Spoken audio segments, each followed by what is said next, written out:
Item ಯಾವುದೇ ಇರಲಿ try ಮಾಡಿ ಆಚಿ ಚಿಕನ್ ಮಸಾಲಾ. ಸರ್, ಈಗ ಶಾಸಕರ ಸಭೆಗಳು ಜಾಸ್ತಿ ಆಗ್ತಾ ಇದಾವೆ. ಫಸ್ಟ್ ಟೈಮ್ ಎಂ.ಎಲ್.ಎಗಳು ಒಂದ್ ಕಡೆಗೆ ಸಭೆ ಮಾಡ್ತಿದ್ದಾರೆ, ಎರಡ್ ಟೈಮ್ ಮೂರ್ ಟೈಮ್ ಆದಂತ ಎಂ.ಎಲ್.ಎಗಳು ಒಂದ್ ಕಡೆಗೆ ಸಭೆ ಮಾಡ್ತಿದ್ದಾರೆ. ಸಚಿವ ಸ್ಥಾನಕ್ಕೆ ಒತ್ತಾಯ ಮಾಡಿರುವಂತದ್ದು ಏನ್ ತಪ್ಪೇನಿಲ್ಲ, ಅದ್ರಾಗ ಏನ್ ತಪ್ಪಿದ್ದಾರೆ, ಅದ್ರಲ್ಲಿ ಏನ್ ತಪ್ಪಿಲ್ಲ. ಬಿಜೆಪಿ ಅವರು ಫಸ್ಟ್ ಮುಖ್ಯಮಂತ್ರಿನ ಮಾಡ್ತಿದ್ದಾರೆ ಡೈರೆಕ್ಟ್ ಆಗಿ. ಇಲ್ಲಿ ವಯಾ ಮೀಡಿಯಾ ಏನೂ ಇಲ್ಲ. ಮತ್ತ ಅವ್ರ ಮಂತ್ರಿ ಕೇಳೋದ್ರಲ್ಲಿ ಏನ್ ತಪ್ಪಿಲ್ಲ. ಅಲ್ಲ ಸರ್, ಅವ್ರ ಮಂತ್ರಿ ಕೇಳೋದ್ರಲ್ಲಿ ತಪ್ಪಿಲ್ಲ ಸರಿ, ಆದ್ರೆ ಈ ಗೊಂದಲ ಇತ್ಯರ್ಥ ಆದ್ರೆ ಅಲ್ವಾ ಮುಂದಿಂದು ಅದು ನೋಡೋಣ, ಅದು ಬಗೆಹರಿಸಲಿಕ್ಕೆ ಪ್ರಯತ್ನ ಮಾಡ್ತೀವಿ.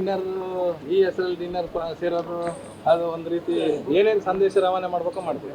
ಇಲ್ಲ, ಅದು ನೋಡಿ, ಅವರು ಮಂತ್ರಿ ಪದ ಅಂತ ಹೇಳಿದಾರೆ ಸ್ಪಷ್ಟವಾಗಿ. ಏನ್ ಮತ್ತೇನ್ ಪ್ರಶ್ನೆ ಇಲ್ಲ, ಮಂತ್ರಿ ಆಗ್ಲಿಕ್ಕೆ. ಸಿಎಂ ಸ್ಪಷ್ಟವಾಗಿ ಹೇಳಿದ್ದಾರೆ ಸರ್, ಫಸ್ಟ್ ಟೈಮರ್ಸ್ಗೆ ಇಲ್ಲ ಕೊಡಲ್ಲ ಅಂತ ಹೇಳಿದ್ದಾರೆ. ಬದಲಾವಣೆ ಯಾಕೆ ಆಗ್ಬಾರ್ದು? ಅದೇನು ಸುಪ್ರೀಂ ಕೋರ್ಟಿನ ಆದೇಶನೆಲ್ಲ ಅಲ್ಲ, ಹೈಕಮಾಂಡ್ ಅದನ್ನ ಡಿಸಿಷನ್ ತಗೋಬಹುದು. ಒಳ್ಳೆಯವರು ಫಸ್ಟ್ ಟೈಮ್ ಬಂದವರು ಪಾರ್ಟಿಗೆ ಅಸೆಟ್ ಆಗ್ತಾರೆ, ಯಾಕೆ ಮಾಡಬಾರ್ದು? ಹಿಂದೆ ಅರಸು ಕಾಲದಲ್ಲಿ ಮಾಡಿದ್ದಾರೆ, ಬೇರೆ ಬೇರೆ ಕಾಲಲ್ಲಿ ಫಸ್ಟ್ ಟೈಮ್ ಮಾಡಿದ್ದಾರೆ. ಇಲ್ಲಿ ಮಾಡಿದ್ರೆ ತಪ್ಪಾಗಲಿಕ್ಕಿಲ್ಲ, ಯೋಗ್ಯರಿದ್ರೆ ಮಾಡ್ಬೇಕಾಗ್ತದೆ. ಮುಂದೆ ಆಸ್ತಿ ನಮ್ಮ ಅವ್ರದ್ದೆಲ್ಲ ಪಾರ್ಟಿ.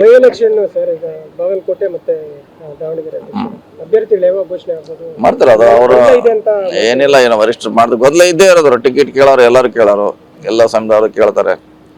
ಅಂತಿಮವಾಗಿ ಯಾರ ಒಳ್ಳೆಯವರು ಒಂದು ಪಕ್ಷ ಆಯ್ಕೆ ಮಾಡುತ್ತೆ. ಸರ್, ಈಗ ಶಾಸಕರ ಸಭೆಗಳು ಜಾಸ್ತಿ ಆಗ್ತಾ ಇದಾವೆ. ಫಸ್ಟ್ ಟೈಮ್ ಎಂ.ಎಲ್.ಎಗಳು ಒಂದ್ ಕಡೆಗೆ ಸಭೆ ಮಾಡ್ತಿದ್ದಾರೆ, ಎರಡ್ ಟೈಮ್ ಮೂರ್ ಟೈಮ್ ಆದಂತ ಎಂ.ಎಲ್.ಎಗಳು ಒಂದ್ ಕಡೆಗೆ ಸಭೆ ಮಾಡ್ತಿದ್ದಾರೆ. ಸಚಿವ ಸ್ಥಾನಕ್ಕೆ ಒತ್ತಾಯ ಮಾಡಿರುವಂತದ್ದು ಏನ್ ತಪ್ಪೇನಿಲ್ಲ, ಅದ್ರಾಗ ಏನ್ ತಪ್ಪಿದ್ದಾರೆ, ಅದ್ರಲ್ಲಿ ಏನ್ ತಪ್ಪಿಲ್ಲ. ಬಿಜೆಪಿ ಅವರು ಫಸ್ಟ್ ಮುಖ್ಯಮಂತ್ರಿನ ಮಾಡ್ತಿದ್ದಾರೆ ಡೈರೆಕ್ಟ್ ಆಗಿ. ಇಲ್ಲಿ ವಯಾ ಮೀಡಿಯಾ ಏನೂ ಇಲ್ಲ. ಮತ್ತ ಅವ್ರ ಮಂತ್ರಿ ಕೇಳೋದ್ರಲ್ಲಿ ಏನ್ ತಪ್ಪಿಲ್ಲ.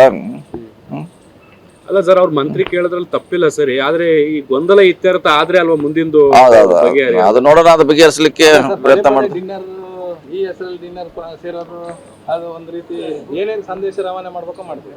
ಇಲ್ಲ, ಅದು ನೋಡಿ, ಅವರು ಮಂತ್ರಿ ಪದ ಅಂತ ಹೇಳಿದಾರೆ ಸ್ಪಷ್ಟವಾಗಿ. ಏನ್ ಮತ್ತೇನ್ ಪ್ರಶ್ನೆ ಇಲ್ಲ, ಮಂತ್ರಿ ಆಗ್ಲಿಕ್ಕೆ. ಸಿಎಂ ಸ್ಪಷ್ಟವಾಗಿ ಹೇಳಿದ್ದಾರೆ ಸರ್, ಫಸ್ಟ್ ಟೈಮರ್ಸ್ಗೆ ಇಲ್ಲ ಕೊಡಲ್ಲ ಅಂತ ಹೇಳಿದ್ದಾರೆ. ಬದಲಾವಣೆ ಯಾಕೆ ಆಗ್ಬಾರ್ದು? ಅದೇನು ಸುಪ್ರೀಂ ಕೋರ್ಟಿನ ಆದೇಶನೆಲ್ಲ ಅಲ್ಲ, ಹೈಕಮಾಂಡ್ ಅದನ್ನ ಡಿಸಿಷನ್ ತಗೋಬಹುದು. ಒಳ್ಳೆಯವರು ಫಸ್ಟ್ ಟೈಮ್ ಬಂದವರು ಪಾರ್ಟಿಗೆ ಅಸೆಟ್ ಆಗ್ತಾರೆ, ಯಾಕೆ ಮಾಡಬಾರ್ದು? ಹಿಂದೆ ಅರಸು ಕಾಲದಲ್ಲಿ ಮಾಡಿದ್ದಾರೆ, ಬೇರೆ ಬೇರೆ ಕಾಲಲ್ಲಿ ಫಸ್ಟ್ ಟೈಮ್ ಮಾಡಿದ್ದಾರೆ. ಇಲ್ಲಿ ಮಾಡಿದ್ರೆ ತಪ್ಪಾಗಲಿಕ್ಕಿಲ್ಲ, ಯೋಗ್ಯರಿದ್ರೆ ಮಾಡ್ಬೇಕಾಗ್ತದೆ. ಮುಂದೆ ಆಸ್ತಿ ನಮ್ಮ ಅವ್ರದ್ದೆಲ್ಲ ಪಾರ್ಟಿ. ಬಾಗಲಕೋಟೆ ಮತ್ತೆ ದಾವಣಗೆರೆ ಅಭ್ಯರ್ಥಿಗಳು ಯಾವಾಗ ಘೋಷಣೆ ಆಗ್ಬೋದು ಮಾಡ್ತಾರೆ. ಅದು ಅವರು ಏನಿಲ್ಲ, ಏನೋ ವರಿಷ್ಠರು ಮಾಡಿದ್ರು ಗೊಂದಲ ಇದ್ದೇ ಇರೋದು. ಟಿಕೆಟ್ ಕೇಳೋರು ಎಲ್ಲರೂ ಕೇಳೋರು, ಎಲ್ಲ ಸಮುದಾಯದವರು ಕೇಳ್ತಾರೆ. ಅಂತಿಮವಾಗಿ ಯಾರ ಒಳ್ಳೆಯವರು ಒಂದು ಪಕ್ಷ ಆಯ್ಕೆ ಮಾಡುತ್ತೆ.